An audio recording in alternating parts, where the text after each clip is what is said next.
नमस्कार दोस्तों, आज की इस वीडियो में हम लोग सीखेंगे मीनार की ऊंचाई ज्ञात करने। सवाल कर रहा है, एक मीनार पर 10 मीटर ऊंचा झंडा खड़ा है। जमीन पर स्थित एक बिंदु से झंडे के पाद और शीर्ष के उन्नयन कोण क्रमशः 30 डिग्री तथा 60 डिग्री है, तो मीनार की ऊंचाई ज्ञात करें।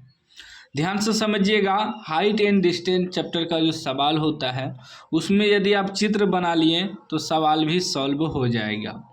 देखिए, कह रहा है एक मीनार पर, मान लीजिए एक मीनार है, यहाँ से यहाँ तक एक मीनार है ए बी क्या है, ये मीनार है। ठीक, कह रहा है मीनार पर 10 मीटर ऊंचा झंडा खड़ा है। ये मीनार है, इस पर 10 मीटर ऊंचा एक झंडा खड़ा है। ठीक है ना, 10 मीटर ऊंचा ये क्या है, झंडा है, यहाँ से यहाँ तक झंडा है। ठीक, ए बी दे दिए, इसका नाम सी दे दीजिए, ए बी सी, मतलब ए सी आपका झंडा हो गया और ए बी आपका मीनार हो गया।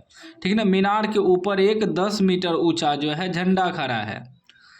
तब कह रहा है कि जमीन पर स्थित एक बिंदु से झंडे के पाद और शीर्ष का उन्नयन कोण क्रमशः 30 डिग्री और 60 डिग्री है। जमीन पर एक बिंदु है, मान लीजिए यहाँ बिंदु है डी है। ठीक, अब कह रहा है कि झंडे के पाद, देखिए ये नीचे वाला होता है पाद, ऊपर वाला होता है शिखर, लेकिन झंडे के पाद, झंडा कहाँ है, यहाँ है, ये झंडा हुआ तो झंडा का ये पाद हो जाएगा, ये शिखर हो जाएगा। तो पाद और शीर्ष, शिखर को शीर्ष कहते हैं, नीचे पाद होता है ऊपर शीर्ष होता है, या शिखर भी कर सकते हैं, के उन्नयन कोण क्रमशः 30 डिग्री और 60 डिग्री है। तो पहले पाद दिया है तो पहले पाद आपका 30 डिग्री हो जाएगा, ये पाद है तो ये आपका 30 डिग्री हो जाएगा। ठीक ना, बाद में क्या दिया है शीर्ष, तो शीर्ष आपका 60 डिग्री हो जाएगा, यानी कि ये बड़ा वाला कोण जो है इस 60 डिग्री का हो जाएगा।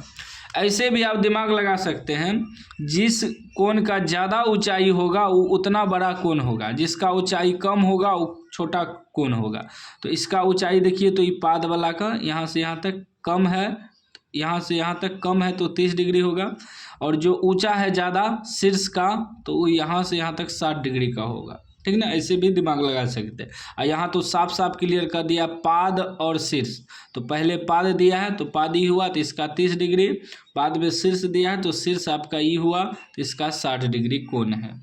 अब हमें कह रहा है ये जो मीनार है, ये मीनार, इसका ऊंचाई निकालने। ठीक, तो पहले हम लोग यहाँ लिख लेंगे, माना कि मीनार की ऊंचाई ए बी है तथा झंडे की ऊंचाई दिया है, फिर भी मान लेंगे ऊंचाई, क्योंकि दिखाना है बाद में ना, किसको क्या माने हैं उसको दिखाना है। तो झंडे की ऊंचाई ए सी है। ठीक, उसके बाद जो दिया है यहाँ दर्शा देंगे, ए सी बराबर 10 मीटर दिया है। उसके बाद जो कोण दिया है उसको भी दिखा देंगे।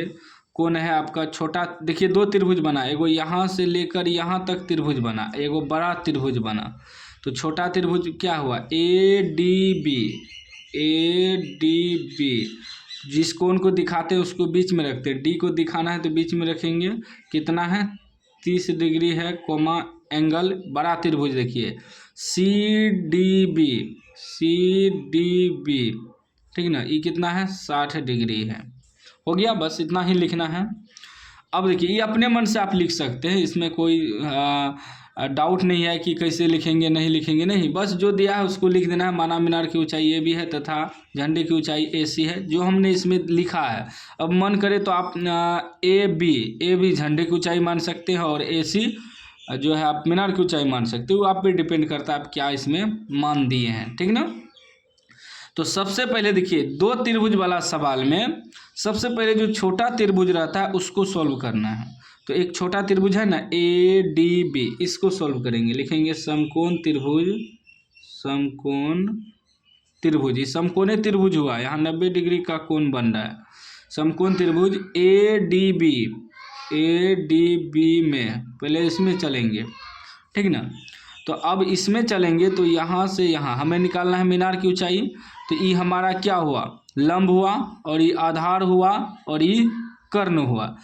तो कर्ण का तो ज़रूरत नहीं है क्योंकि हमें मीनार और ये लंब निकालना है ना, तो लंब आधार से लेके चलेंगे। तो 10 से निकालेंगे, टेन थीटा थीटा की जगह 30 डिग्री, 30 डिग्री, क्योंकि 10 का ही सूत्र होता है लंब बटे आधार। ये लंब हुआ, ये आधार हुआ।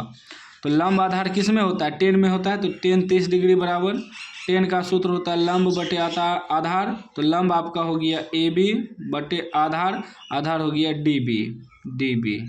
ठीक, अब देखिए 10 30 का मान कितना होता है, 10 30 का मान होता है 1/√3 होता है। क्या होता है, 1/√3, और AB बटे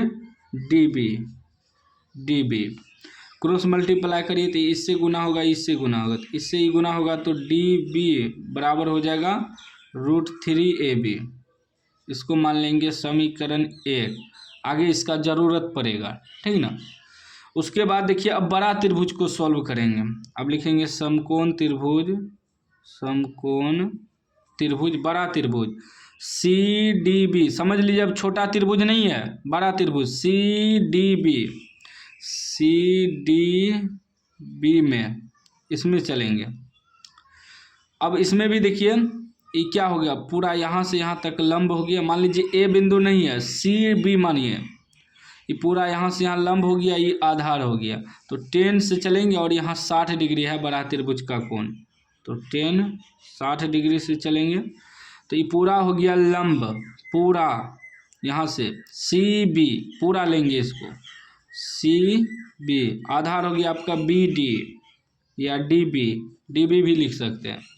अब 10 60 का मान होता है √3 बराबर CB को देखिए हम लोग क्या लिख सकते हैं, CB यहाँ से यहाँ तक है, इसको 2 भाग में लिख सकते हैं, AC और AB में लिख सकते हैं।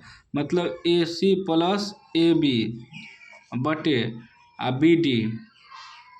DB है, DB लिखिए या BD लिखिए, इसको 2 भाग में लिखिए, AC और AB में, क्योंकि 2 में भाग में दिया है। और ये देखिए AC का मान हमें 10 मीटर दिया है, ठीक ना। पहले क्लोज मल्टीप्लाई कर दीजिए, नहीं कुछ है तो 1 है इसके बटे में, ये इससे गुना होगा, इससे गुना होगा, तो ये हो जाएगा 1 से गुना करेंगे तो AC प्लस AB बराबर ये हो जाएगा √3DB। ठीक, इससे गुना होगा। AC यहाँ देखिए AC का मान दिया है 10 मीटर, बैठा दीजिए, 10 प्लस AB बराबर √3 गुना DB। यहाँ देखिए DB बराबर क्या निकला है, √3AB तो ये हो जाएगा 10 प्लस AB बराबर √3 गुना करेंगे, रूट हट जाएगा, 3AB हो जाएगा। ये 3AB है, ये एगो AB है, उधर जाकर घटा देंगे तो 10 बराबर 3AB, उधर जाएगा माइनस AB हो जाएगा। तो 10 बराबर 3 में से एगो AB घट जाएगा, 2AB बचेगा, 2 से काट दीजिए 5 बार में, यानी AB बराबर कितना निकल गया, AB बराबर 5। और AB क्या है, AB देखिए क्या है, AB मीनार है और हमें मीनार की ही ऊंचाई निकालना है। तो AB मीनार है तो यहाँ लिख देंगे अतः मीनार की ऊंचाई 5 मीटर। ये आपका आंसर हो गया। देखिए कितना आसान सवाल था, कितना आसान तरीका से हमने आपको बता दिया। इतना आसान तरीका से आपको कोई नहीं बताएगा, कोई नहीं, इतना बेस्ट तरीका से। तो उम्मीद है आप समझ गए होंगे। समझ गए हैं तो लाइक कर दीजिए, चैनल को सब्सक्राइब कर दीजिए और घंटी को दबा के ऑल कर दीजिए।